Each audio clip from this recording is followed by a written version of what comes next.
In KwaZulu-Natal, 5 bodies have been recovered now following severe flooding in Durban in the province. Officials say 3 children are among the victims there. An extensive search operation was launched overnight after at least 5 people were reportedly swept away in Lamontville. So it brings the overall death toll from severe weather-related incidents in KwaZulu-Natal to at least 14. Newzroom Afrika's Nobuhle Modise is on the story and joins us now. Nobuhle, good morning. Tell us where you are, what your live position is, and also where the bodies were finally recovered. How far away is that in relation to Lamontville, where we understand some people were reported missing?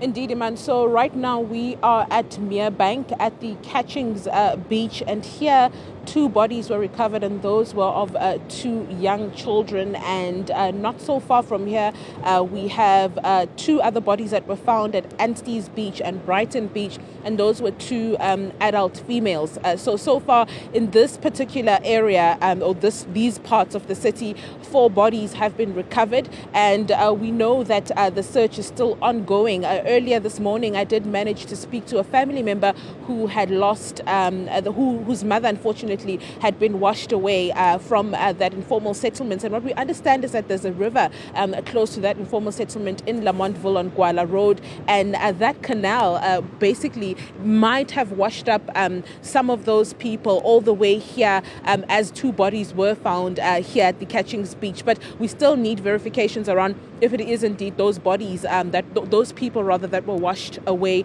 from Lamontville. I want my colleague just to show you what I mean by this canal. So we understand that these bodies may have come from this direction into the water here. This beach also leads to Anstey's Beach as well as Brighton Beach, and this is about 1 kilometer away from Lamontville, and Brighton and Anstey's is about 5 kilometers away from Lamontville. So that just paints a picture as to how strong this downpour was, and how the current of the water was leading them all the way here. As you can see now, even with the water just behind us in the ocean here, the waves are quite high, and there were spottings of something that might have looked like a body, but they're not sure yet.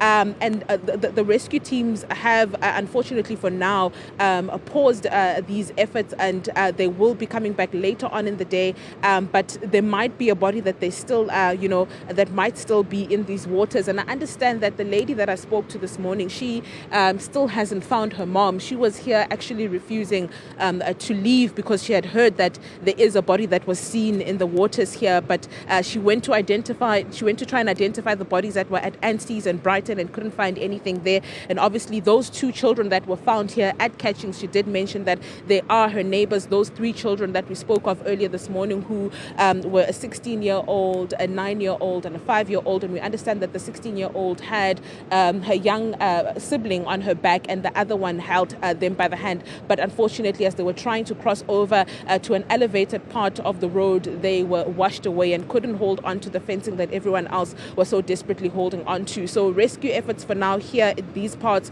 have been halted until the water is much calmer, and then rescue teams can then try and see if they can retrieve that body that they saw floating here. But for now, in these parts, we know that 4 bodies have been retrieved. COCTA is reporting that 5 bodies have been recovered, but all of this information and data has to be correlated, Iman, and you can imagine that it's going to be something difficult because they were this kind of downpour happened throughout the city, so the death toll may even rise from where we are right now. But obviously later on in the day, that's when we'll have the correct numbers as to how many lives were unfortunately lost due to these devastating rains that haven't been backing down. And it seems to be happening each time just before the early hours of the morning. So just by midnight up until 5 a.m., that's when we see the heavy downpour. And unfortunately, this is what happened at the Lamontville informal settlement, where people saw their houses flooding and tried to get out of the house and cross the road. And unfortunately,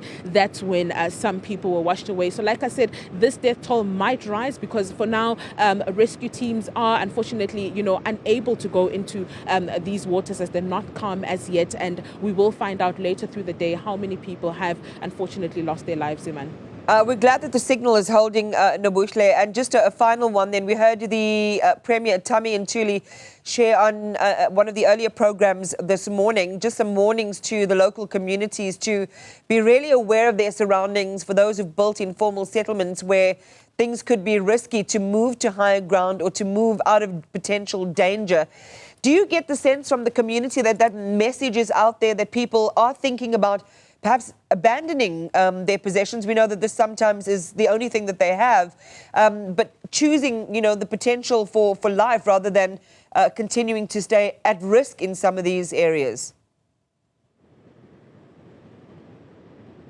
In Lamontville particularly, Iman, I mean, even the evidence is right here on the beach where there's a lot of debris, and it seems as if these are people's belongings. We saw things like shoes, kettles, things that belong in the house that have been washed out here, and it seems as though at that moment people were really just trying to, make sure that they stay alive. They literally left their houses and tried to go to places that were elevated so they could be safe, and unfortunately some people were washed away. But it seems as if some people were heeding that call, but there's also that huge problem, Iman, in the city of urban planning, where people are just building in places that are not necessarily safe when a disaster strikes. So we've seen that a lot of times when these heavy downpours take place, there would be landslides, there would be mudslides, because people are building in steeps and slopes, and unfortunately when disaster does strike, they are the first ones to be impacted, and heavily so. And so a large part of the conversation at this point, since these disasters have been taking place, is making sure that people are not building in places where when disaster strikes they will be affected. But also there's a lot on that conversation is layered as well, because there's also the issue of land, and there's also the issue of rapid urban migration, where people are coming from outside eThekwini, some coming from outside the province, and because people are coming because they're unemployed, they are just building shacks everywhere. Some people are building homes in places where you wouldn't necessarily expect anybody to build a home. So there are a number of issues that have to be addressed by the relevant departments in the province, with regards to land, with regards to infrastructure that has been poorly maintained, because we see that a large part of the city, whenever there's heavy downpours, you see the roads kind of lifting, you see the roads being more affected, we see the infrastructure in terms of sewage infrastructure also being impacted. Then you would see the closure of beaches. So there's a number of issues here just outside of climate change causing this, but there's also, on the part of the province, what have they done throughout the years to ensure that when disaster does strike, it isn't as impactful as we've seen in the past few years. Nobuhle Modise and our team, you be safe and dry out there, continuing to bring us the impact of the inclement weather and the flooding in the southern part of KwaZulu-Natal.